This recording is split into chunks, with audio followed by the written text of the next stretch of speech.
All right, howdy folks. In this video, what we're going to do is just talk about some very common reactions of ketones. And as you can see here, acetophenone will be kind of our model ketone, and we're just going to kind of go right around clockwise. As with all the Professor Carbon videos, what I encourage you to do is actually take a minute, pause the video, and try to solve these all on your own. You'll find that that's actually a very critical part of learning, is taking some time and working through each of these independently, all on your own, instead of just listening to me give you the answer. It's always easy, sounds easier when you just kind of have the answer narrated. It's much more challenging trying to figure it out on your own. So please do stop the video and take a minute to do that right now. All right, hopefully you're coming on back. What we're going to do is I'm just going to zoom in here at the 12 o'clock position, and then we'll just spend some time going through all of these ketone reactions. And again, this content should be for those of you that have gone through things like electrophilic aromatic substitution and are working your way through the ketone chapter. Again, on the Professor Carbon channel, if you haven't figured this out already, the header up here will tell you what chapter the content is from, and the little explosion balloon on the side will tell you what kind of question the video is helping, whether it be an arrow pushing mechanism or a synthesis question. All of those can be included on there. All right, so acetophenone is going to be our model starting material here. And let's see here, these conditions: iron, bromide with bromine. These look to me to be just straight out of the electrophilic aromatic substitutions chapter. And hopefully we can remember that ketones then are actually meta-directing groups. And so I think we should end up with meta-bromoacetophenone here.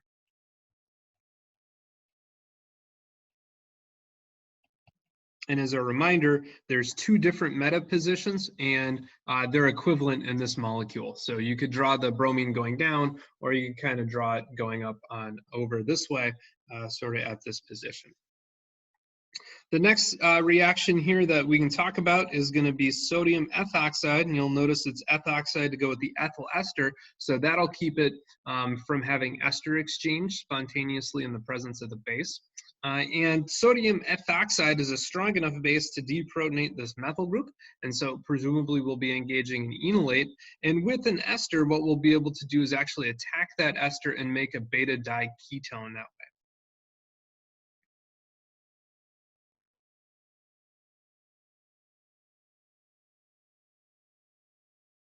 So there we go. And then ethoxide will be the ultimate leaving group that we'll get from this OET group.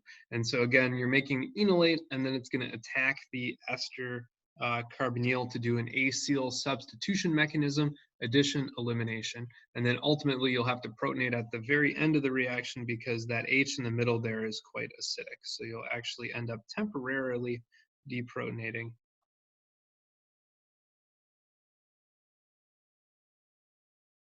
Oops, I've run out of space there.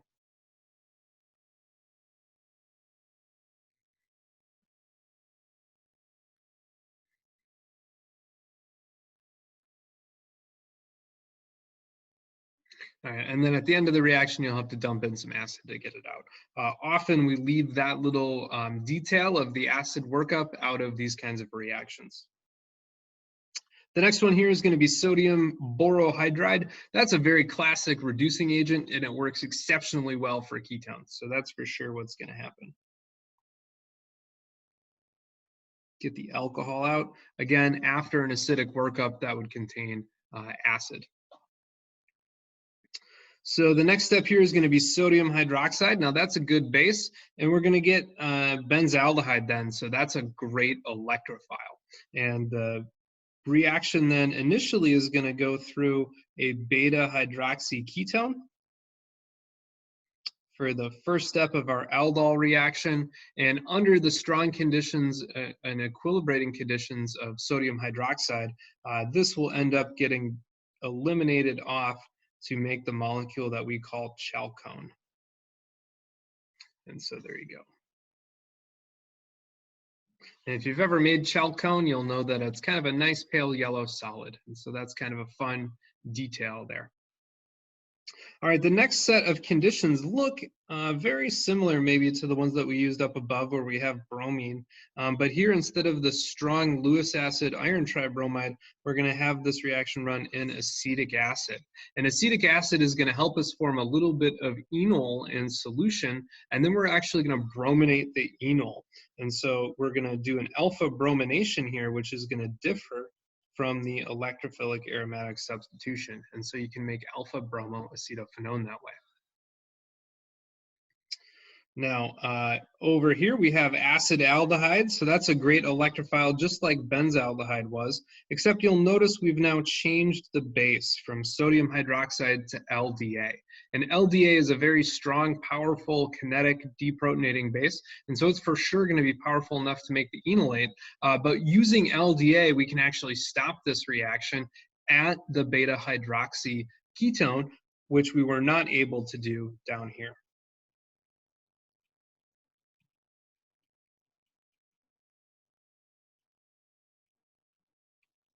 See here, and then I need 3 carbons. So 1, 2, 3, 1, 2, 3. So that works out quite nicely.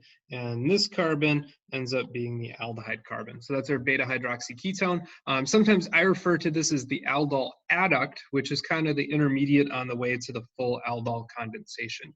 And using LDA really lets us stop before we get all the way there. All right, so the next one then is going to be sodium methoxide. So that's going to be very similar to the sodium ethoxide we were using before. You'll notice because we went from methyl to ethyl and the base, we've also gone from methyl to ethyl and the ester. And again, that prevents a spontaneous exchange of the esters through an acyl substitution mechanism. So we're for sure going to make the enolate here. It'll be the thermodynamic enolate. Thankfully, that's taken care of for us because it's acetophenone, so it only has 1 acidic side, so that's a bonus. By the way, if you'd like additional resources on helping you to identify acidic H's on alpha-beta unsaturated, on aldehydes and ketones, we have a video for that as well. So just scroll through the Professor Carbon channel. All right, and so what's different about this one is over here, we did not, this was a methyl group, and so it was kind of limited that way. On this side now we have a vinyl group, and that vinyl group is going to be a great acceptor for enolates in a conjugate addition or Michael addition fashion. And so here we're going to, instead of doing the 1,2 addition that we did before, we're going to do a 1,4 addition.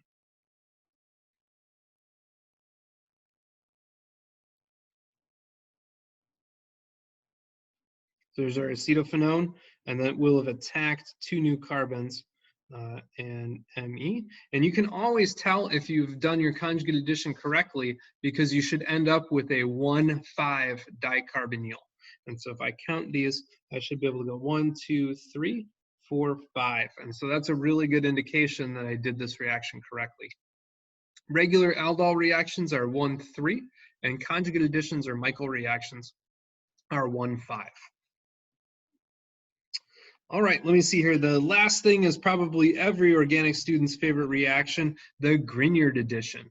And so here we're going to just do a Grignard addition right to that carbonyl carbon. And so we should end up with a doubly benzylic tertiary alcohol. Again, that H is coming from an acidic workup that's not specifically articulated here, but can generally be assumed for most of these workups.